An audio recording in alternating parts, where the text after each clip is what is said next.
မြတ်စွာဘုရားတတော်တင်ရှားရှိစဉ်ကာလ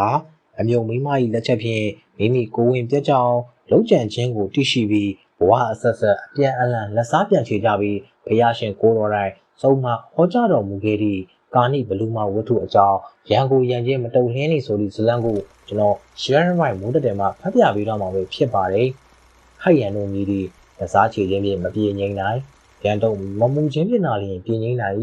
ဤကလောကဓမ္မရာတရားသည်နဟိဝရေနဝေယာနိအစရှိသောဂါထာကိုမထင်ရှားသောအမြုံမိမတယောက်ကိုအကြောင်းပြု၍ဟောတော်မူ၏ရေခါကတတိတကြွယ်၏တားတယောက်သည်ဖခင်ကွန်လိုပြီးနောက်မိခင်ကိုလှုပ်ရေးပြုစုရာမိခင်သည်ဓာတ်ကိုချစ်တော်ကြောင့်ဒါဗေမန်းတော်ကိုမကြည့်ရ၍မိမပေးစားရန်စီစဉ်လေသည်ဒါဖြစ်သူကလည်းမိခင်ကိုကျွန်တော်အားရအောင်လှုပ်ကြွပေးရစေမိမမယူပေးရစေနှင့်ဟုတောင်းပန်၏မိခင်ကလည်းငါသာမင်းလေယာအနှုတ်အလုံးနိုင်လေပင်ပန်းလာသည်အင်းပြန်ရောက်လျင်လည်းငါရဲ့ဝေယဝိဇ္ဇကိုပြုစုလုပ်ကျွေးရတယ်။ဒါပင်ပန်းနေတာကိုအမေမကြည့်ရနိုင်တော့ဘူး။မိမပေးစားမှာအမေအတွက်အဖော်ရမည်ဟုချွေးမရှာထွက်ရင်ပြင်ဆင်ရာဒါဖြစ်သူကအတန်တန်တောင်းမှန်လို့မရရင်လေကျွန်တော်နှစ်တရာမိမကိုပေးစားပါဗျာ။မိခင်ကသဘောတူပြီးဒါနှစ်တရာဒရိုးသမီးကိုတောင်းရန်စစ်ဆက်မင်္ဂလာဆောင်နှင်း၍ပေးစားလိုက်လေသည်။ဒရိုးသမီးသည်ကာလကြာ၍ဒါသမီးတစုံတရာမှမရလေလေရင်မိခင်ဖြစ်သူကဆွေစဉ်မျိုးဆက်ဆွေဆက်မျိုးဆက်ကျုံလုံးကြီးကိုစိုးရင်၍အခြားသောအမျိုးသမီးတစ်ယောက်ကိုထပ်မံ၍မိမပေးစားရန်စီစဉ်လေသည်ဤဒီကိုအရင်မိမအမျိုးမိမတိလေလေရင်အခြားသောအမျိုးသမီးနှင့်ပေးစားမည်ဆိုလျင်ထိုမိမတားမွေးလျင်ငါသည်အလိုလိုပင်ကြုံဖြစ်ရတော့မယ်ဒါဆိုရင်ငါနှင့်ရင်းနှီးရာကိုရှာကြံပေးစားလိုက်ရင်ငါအဖို့နေသားလေးသည်ဟုကြံစီ၍မိမိနှင့်ခင်မွန်ရင်းနှီးလာသောအမျိုးသမီးမိဘများထံသွား၍အကျိုးအကြောင်းပြောပြပြီးလျင်သာသမီရပါကထိုတို့သမီးသာဆွေဆက်မျိုးဆက်ဆွေစဉ်မျိုးဆက်အမွေဆက်ခံရမည်ဖြစ်ကြောင်းပြောပြပြီးတို့သမီးကိုမိမိလင်းယောက်ျားစောင်းနှင်းပေးရလေ၏အိမ်တို့ရောက်၍ကာလအတန်ကြာတော့အမျိုးမိန်းမလည်းစိတ်ကူးတစ်ခုပေါ်လာပြန်ပြီးဤမိန်းမတွင်တာသမီရှိပါကသူ၏တာသမီတို့၏ပစ္စည်းရှင်ဖြစ်လာလိမ့်မည်ငါနေရမရပဲနေလိမ့်မည်ဟုတွေးမိပြီး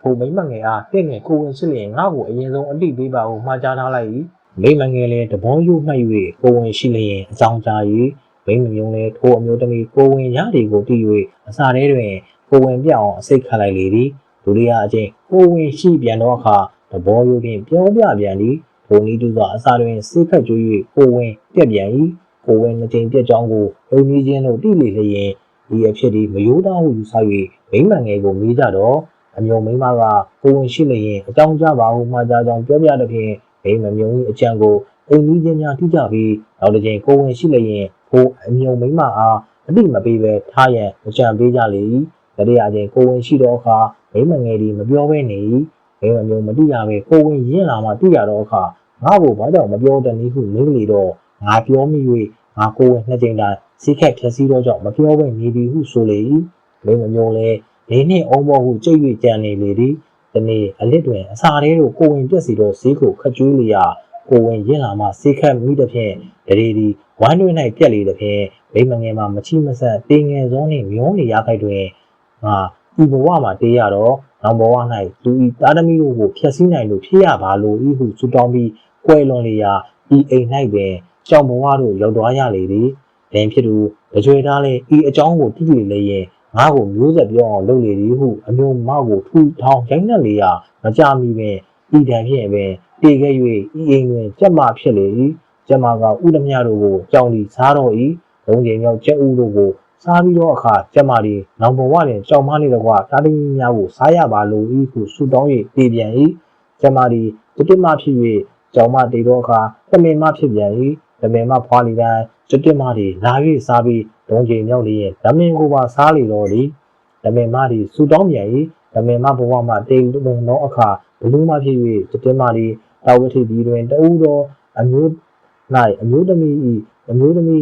မ်အောင်ပြု၍တားသမီးမွေးတော်ဘလူးမသည်အမျိုးသမီးမိတ်ဆွေရောက်ဆောင်၍မိမိကန်းတို့တည်မေးဟန်ပြု၍ဝင်၍တားငယ်ကိုစားသွားလေ၏ဒုတိယကြိမ်တားဖွားပြန်တော့ဘလူးမသည်ဤတို့ပင်အယောင်ဆောင်၍ဝင်ပြီးတားငယ်ကိုစားခဲ့ပြန်တတိယကြိမ်ကိုဝင်ရှိသောအခါအမျိုးသမီးသည်လင်ယောက်ျားတိုင်ပင်၏ဒါနှစ်ယောက်ဖွားရာဘလူးမသည်ငါရောက်တစ်ဖက်စားတော့သွားခဲ့သည်ဤတတိယကလေးကိုအခြားနေရာအမျိုးတဦးဦး၏အိမ်တို့တွားရောက်မွေးဖွားပါအန်းဟုတိုင်ပင်၍အမျိုးတို့အိမ်တွင်တွားရောက်ဖွားမြင်လေ၏ဘလူးမလည်း ဝေတော်ဝနလက်မင်းကြီးထံတွားရောက်ခါစားနေရလေရာ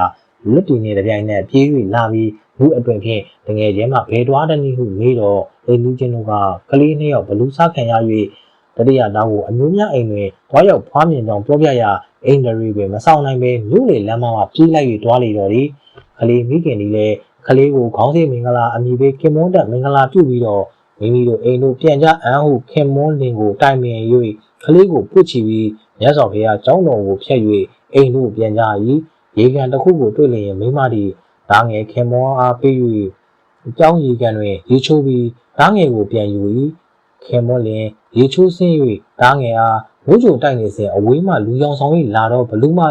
မြင်လေလျင်ချက်ချင်းတီး၍အရှင်အမြန်လာပြီးဓာငယ်ကိုလာယူပါရှေးကလာတော့မိမဟာငါ၏ဓာငယ်ကိုစားလောဘလူးမဖြစ်သည်ဟုကျေလောင်းဟောပြော၏ခင်မွန်းလင်ရေကန်မှတက်လာသည်ကိုပဲမဆောက်နိုင်ပဲစိုးရိမ်တကြီးဖြင့်ဓာငယ်ကိုပို့၍မြတ်စွာဘုရားကျောင်းတော်သို့ပြေးဝင်ပြီးအရှင်ဘုရားဤတငယ်ကိုလူပါ၏အတက်ကိုပယ်မှဆောက်ရောက်တော်မူပါ